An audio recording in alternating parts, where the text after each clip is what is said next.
Sigurado matutuwa ka. Sila nanay, pwede mo nang padala to. Correct. At kung sakasakali, kung papayagan ka, pwede ka nang umistay kay nanay dahil magtayo ng maliit na negosyo galing sa Pure Gold! Sari-sari mga groceries yan. Oo, salamat din. Ayan, ang dami pwede. Sari-sari mga groceries yan. Oo, salamat din. Ayan, ang dami pwede padala kay nanay sa probinsya at kay tatay. At meron ka pang 3 sakong bigas.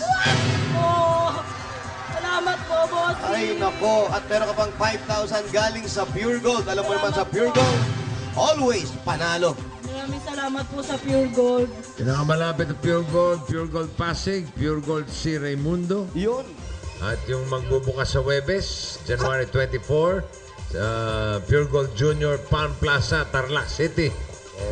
January 26, Saturday, Pure Gold Junior San Mateo Rizal. Naku, ayan na. January 28, Pure Gold Vegan. Salamat po, bossing. Kikita na po yung pamilya ko. Wala na.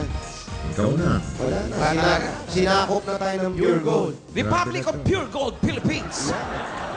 Pag tinanong tayo sa Amerika, where you from? Pure Gold. Alam na nila yun agad, no? RP, di ba? RP. Republic of Pure Gold. Ayan.